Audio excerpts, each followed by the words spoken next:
Okay, we're going to continue talking about organic molecules, and we are going to focus on the lipids. Now, what lipids are is they're hydrophobic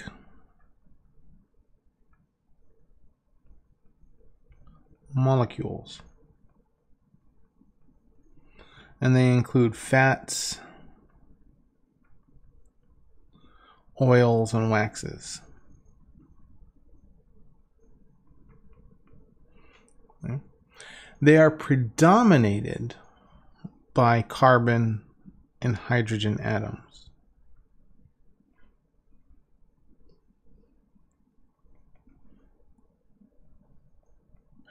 And usually they're just long chains of carbon and hydrogens. Okay. Of the fats, there are several types. Important for us are the fatty acids,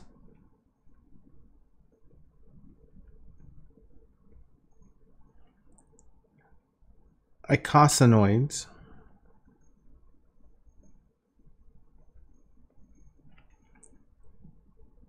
the glycerides and the steroids.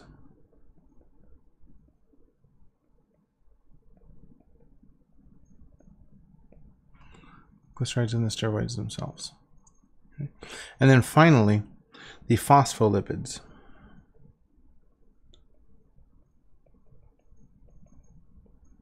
And the glycolipids.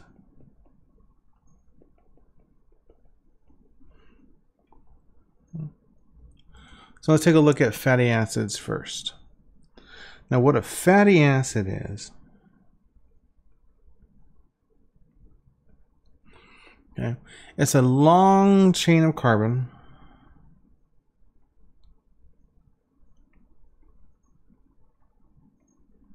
with hydrogen and a carboxyl group.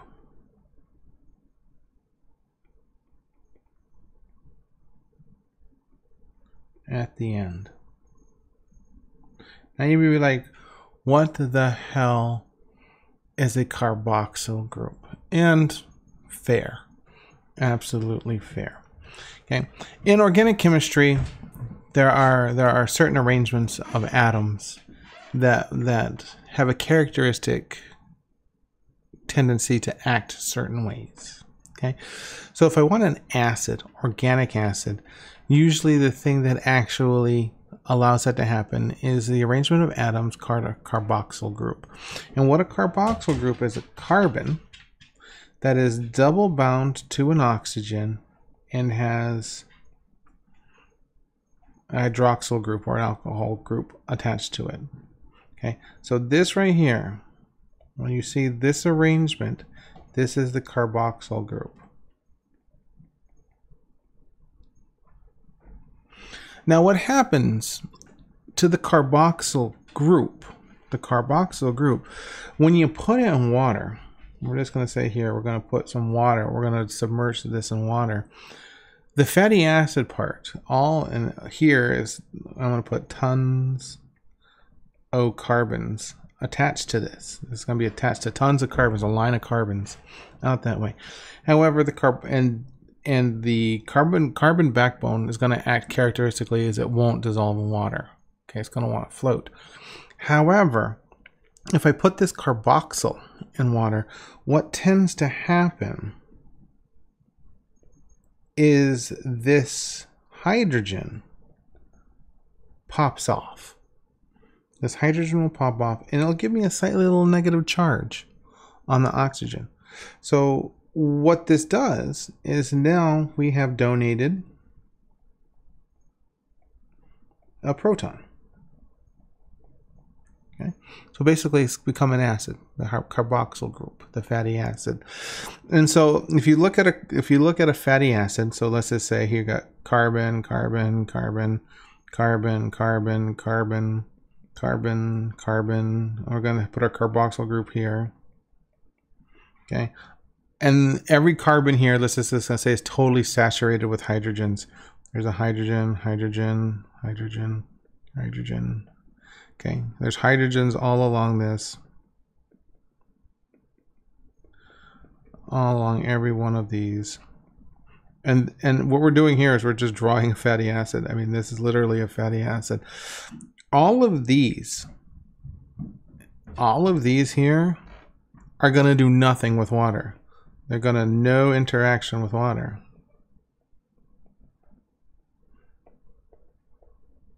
Okay. They're going to like float on top of the water.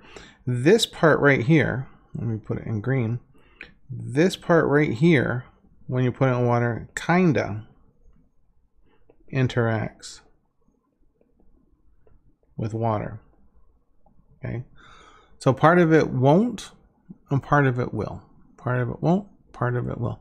Another thing to note about this carboxyl group is, let's go back to, we're going to look at right here. This right here, this is going to be the part of the carboxyl group that will allow me to combine these acids and to make larger molecules, or to combine them with other molecules to make different structures. And so that's what that carboxyl group is. Basically, these groups are the functional parts of these molecules itself. Okay, so when we look at the general structure of a fatty acid, we can make some statements. Okay, they're relatively nonpolar, with the exception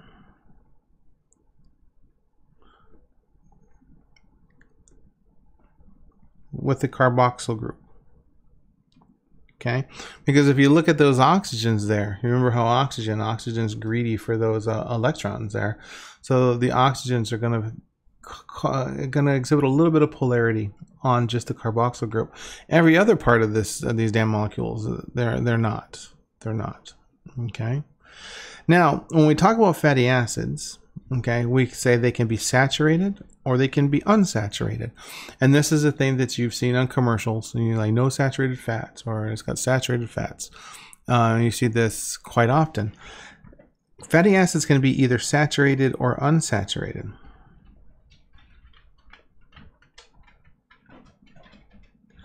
Or unsaturated.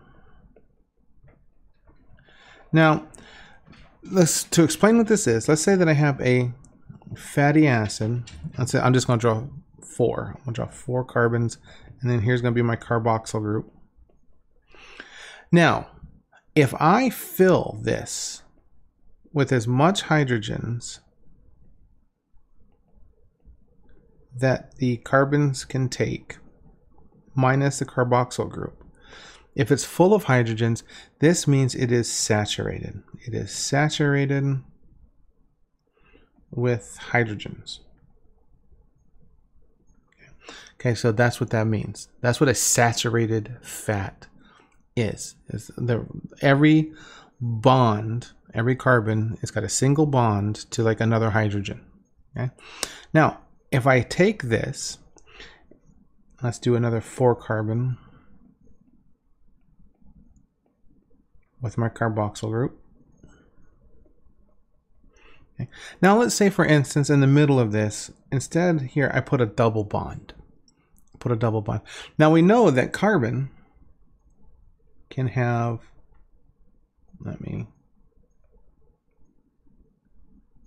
carbon can have 4 bonds total. Okay, that's it. Carbon can have 4 total bonds. So if you look at this, okay, we're going to call it carbon 1, carbon 2, carbon 3, carbon 4. And then here's carbon 5 of the carboxyl group. So now carbon 1, 1, 2, 3, and then you got this 4th one right here. So there's a hydrogen here, hydrogen here, hydrogen here. Okay, and then this carbon 2, it's got a bond 1, and it's got 2 bonds to the carbon next to it. So this means it's got a hydrogen right there. Now, that means it's not saturated. It's not saturated with hydrogens. Okay, it's got a double bond. So then we can look at carbon 3. It's got 2 bonds in front of it, and it's got 1 bond behind it. That means it's got 1 hydrogen to fill up the 4th bond. Now carbon 4, it's got 1 it's got one bond in front of it and one bond behind it. That means it's got place for 2 bonds there. So what that does is I've got a double bond in the middle.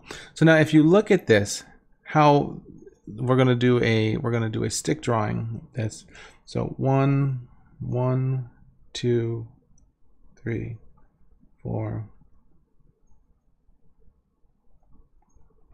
Okay.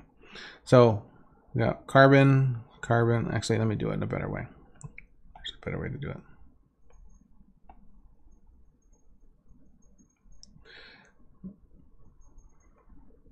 So we're going to put a carbon to a carbon to a carbon to a carbon.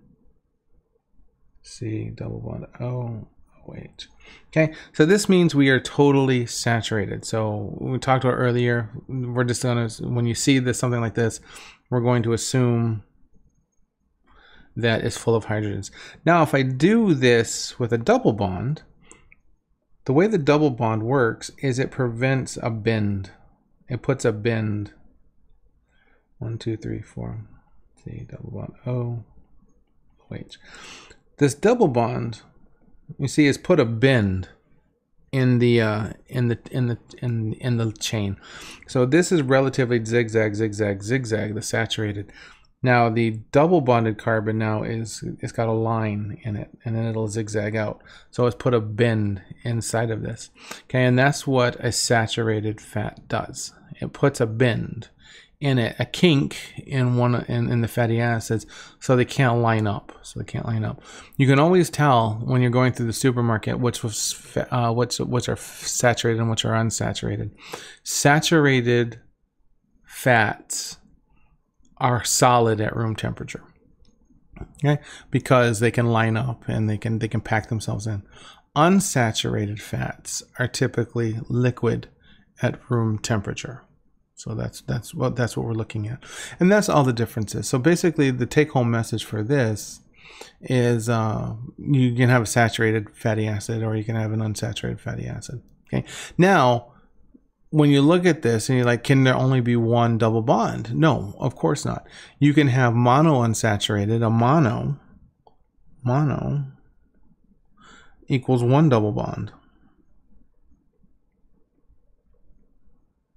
Okay, you can have poly,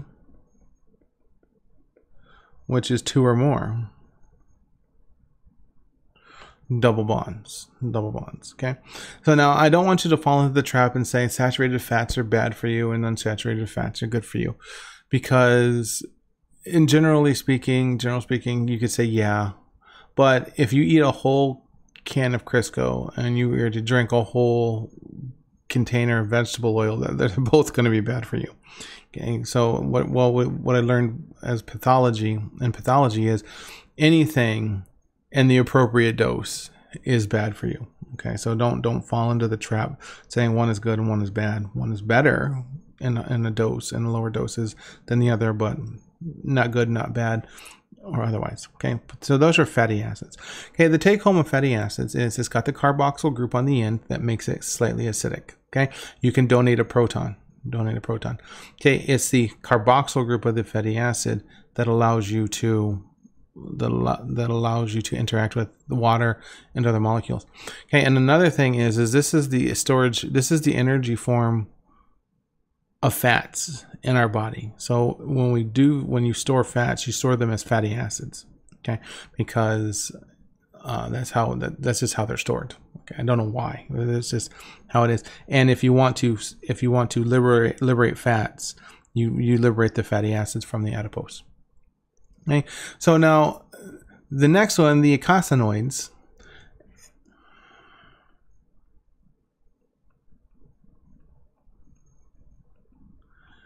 I'm not going to spend much time talking about these because they're inflammatory. They're an inflammatory thing. Okay, and what they do is they come from this thing. They come from a fatty acid called arachidonic acid. Not arachnoid.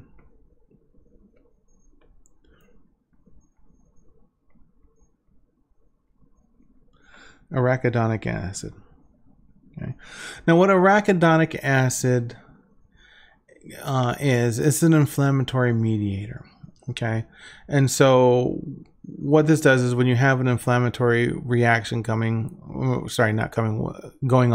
arachidonic is released, and arachidonic acid is broken down into three things. It's broken down into the leukotrienes,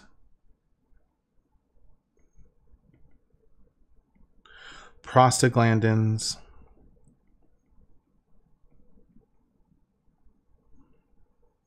and thromboxanes.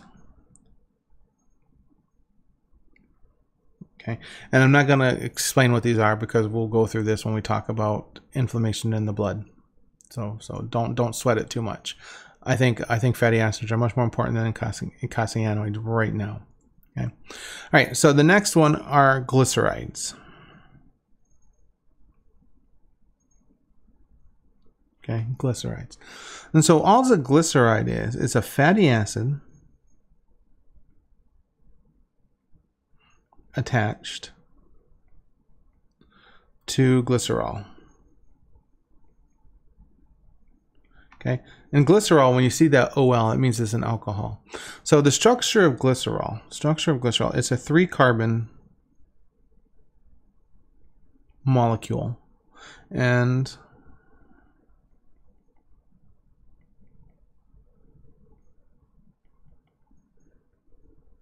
it's OH. And this is all glycerol is. So these here, OH, that makes it an alcohol. Now, if I were to take this glycerol, and if I were to react it with a fatty acid, so remember the fatty acid end, the active end is this carboxyl group. So if I have C, double bond O to an OH, and then I have the fat part here, and if I have, again, another one, double bond O to the fat part here, and C, O to the OH here, and I have the rest of the fat over here. All you got to do is you have to do a dehydration synthesis. So if you take that OH, you take that OH, you take that OH, you take that O, take that H, you take that H, and you can actually just combine them. And so what you do is a dehydration synthesis.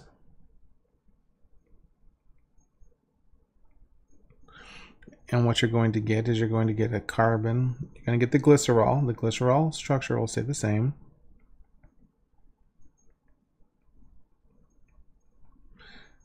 But then you've got oxygens, and they're going to be bound to the carboxyl group. And then the fat down here. Okay, so you can see here, I'm going to do it in green so you can see, here's the O. Here's the O that I'm binding it to. Here's the O, here's the O, here's the O. Okay, and blue, this is the carboxyl group. This is still this whole thing is still the carboxyl group. This whole thing is the carboxyl group. So here's our carboxyl group. So what I can do is I combine these fatty acids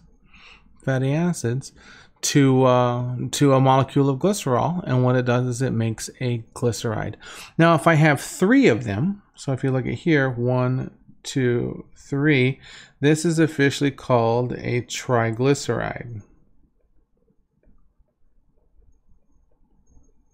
That's a triglyceride.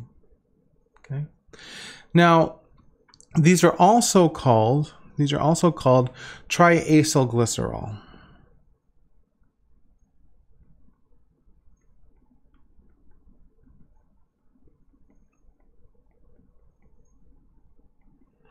Or neutral fats.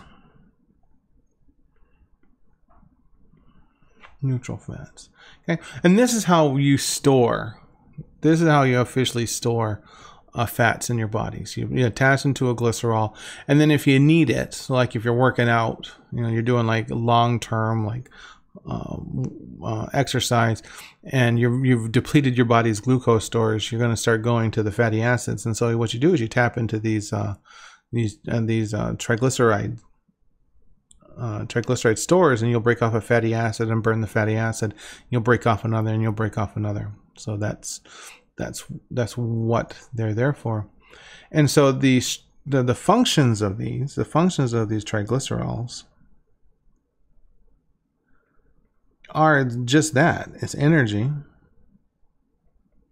Okay, energy. And it's actually really important to understand that fat is an excellent source of energy. Fat gives you twice as many calories. It takes twice as many calories to burn fat than it does carbohydrates and proteins, by far. You double the energy out of it. Okay, it's also for insulation.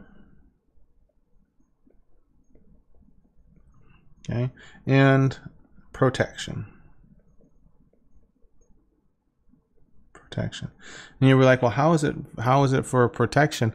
Well, I remember when there was this one time when I was in the hospital, and there's a guy who had a stab wound in his abdomen.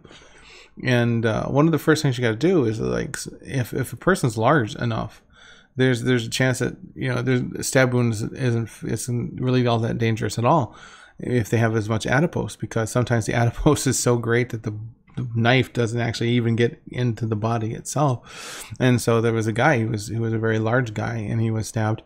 And so, you know, you go in, and so you got to figure, did it pierce into the body? You know, cut its skin, but did it get into the peritoneum? So no, we go in, I did a digital inspection, and no, the cavity was, the fascia that protected the cavity was untouched, and so we could just stitch him up, and that's it. You know, now that's in the obese case. You know, for the normal sized person, you know, it doesn't provide as much physical protection as that, but it does provide some cushioning from the internal organs, because your internal organs are covered with a layer of visceral fat, and, you know, when things get jostled around, you know, you just have a little bit of cushion for the jostling. And that's what the protective functions of fat is. And it's also a good insulator. You know, typically you see that people who are larger tend to be warmer, because you have all that, you know, the adipose is just holding the heat in much better than any other things. But that's a glyceride. So the take-home message of a glyceride is, it is 3 fatty acids. It is fatty acids attached to a glycerol molecule. More important to that is basically, how do you make glyceride? So you need a glycerol, and you need your fatty acids. And how do you make it? You dehydration synthesis. So what you do is you take a dehydration synthesis, and it makes the glyceride. How do I break them down? Just like everything else, I hydrolyze them. Okay, so that's all the take home you need for that. Now the next group here we have what's called our steroids.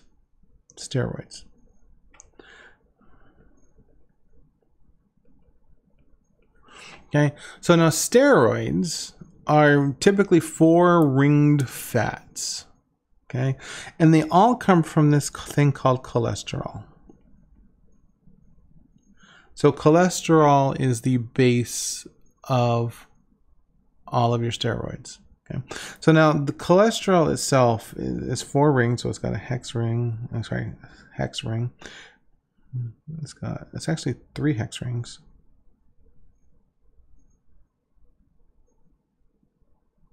And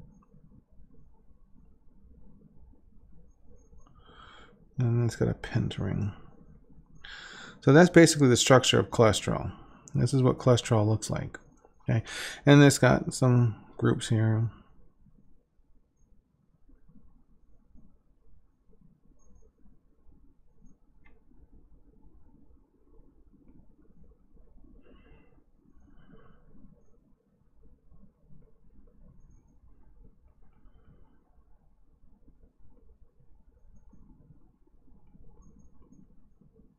And that is what it looks like. So that's what cholesterol looks like. And so the most important thing to know about the steroids is they're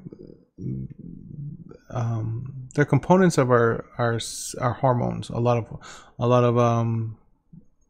fat-based hormones.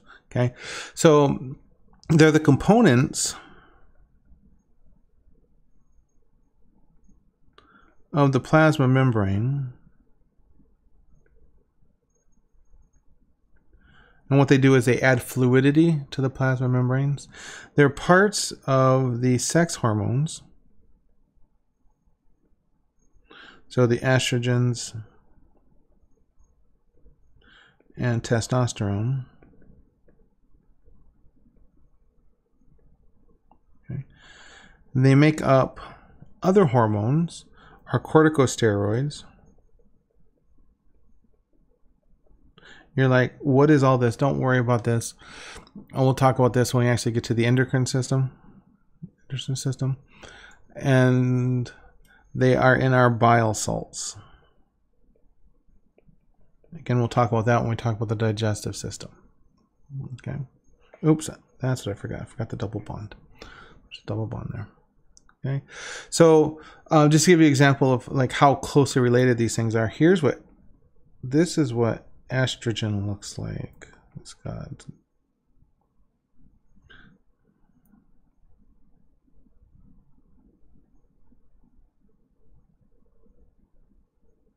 nope.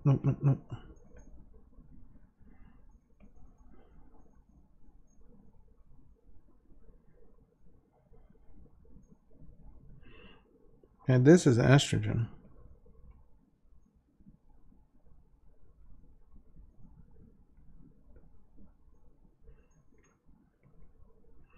Okay, that's what estrogen looks like. This is estrogen. Okay, see how similar it looks? It looks very similar to cholesterol. Basically, you just cut off the top of you cut off this you cut off that part of cholesterol, and you almost get estrogen. And then here, if you look at let's go double bond there.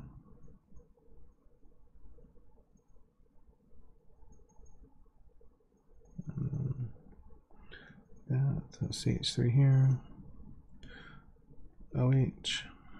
CH3. Double bond O. This is testosterone. Okay.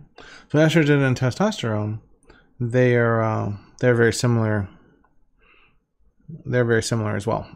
Okay. So again, they're all derivatives of cholesterol. They're all derivatives of cholesterol. Okay.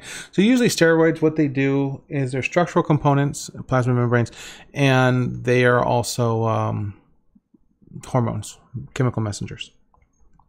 All right, and then the next one and the last one, phospholipids / glycolipids.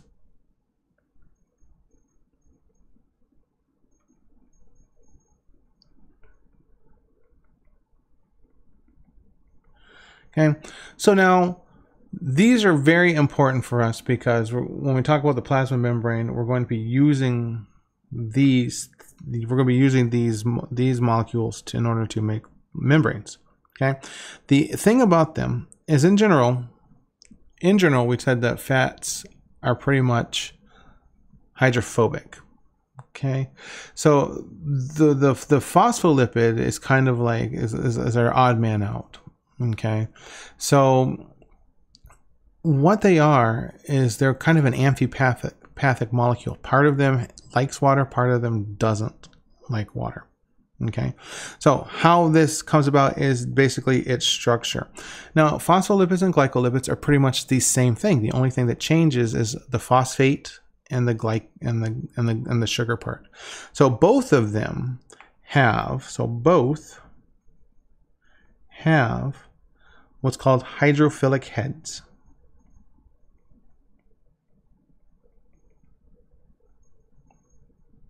And so if we do this here, we're going to do the phospholipid, and we're just going to give him a O head. And we're going to sell the glycolipids, we'll give him a little triangle, so hex, a little diamond shape. So that's going to be this is the phospho. This will be the glyco. Phospholipid and the glycolipid. Okay. So now, they also both have hydrophobic tails. Okay, and usually it is 2 of them. They usually have 2. So at the bottom here we have 2 fats, and they are typically fatty acids. So you're seeing a theme here. Most of the stuff is all fatty acids with the exception of the cholesterol. So they usually have 2 tails. Okay. So now what they do is you need something to connect them. So you have to have something that connects them, basically like a neck or that. And this is a glycerol.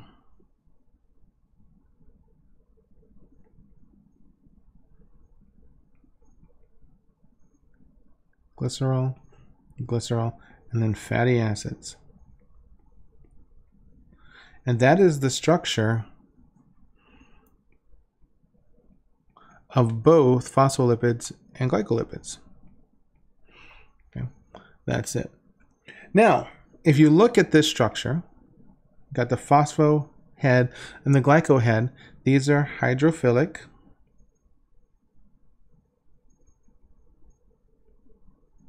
Both of these are hydrophilic, hydrophobic.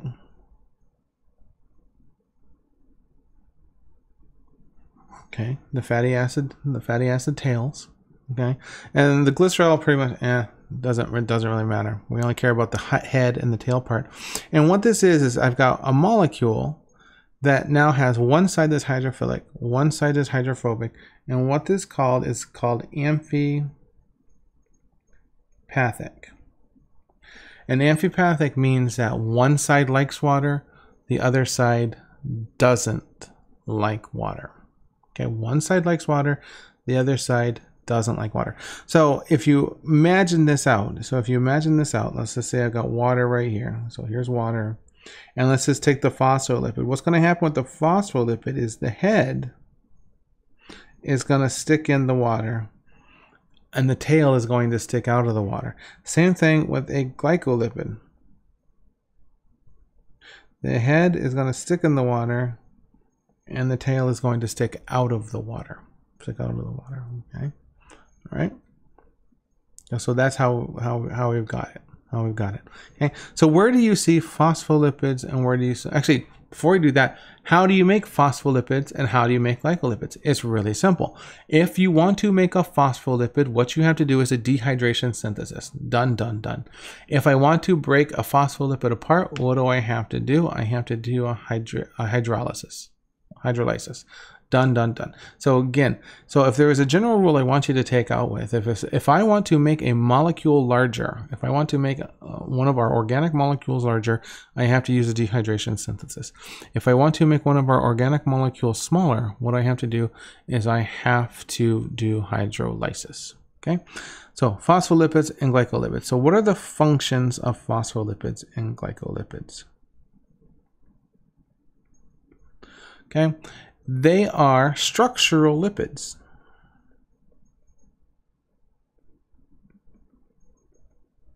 Okay, this is the first time we've ever seen a structural lipid. Okay, so they're the components of plasma membranes.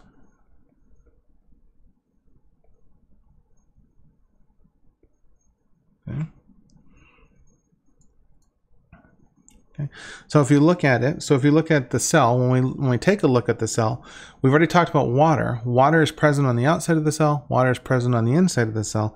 So what the cell has done, it has made a membrane such that the phospholipid heads will face the inside and the outside of the cell. So outside and inside. And then we have this water-fearing part in the center.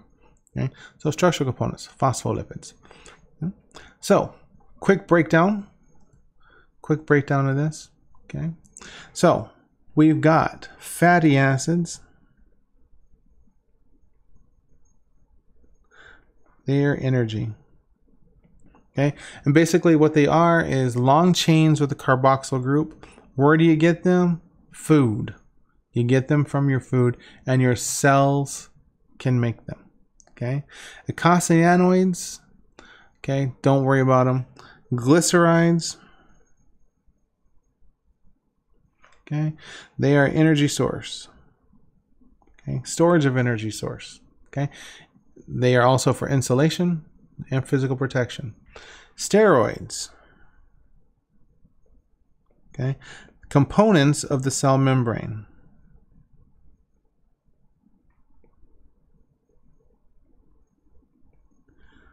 Hormone prototype. Okay, they're used to make hormones and bile salts. And then the big one, phospholipids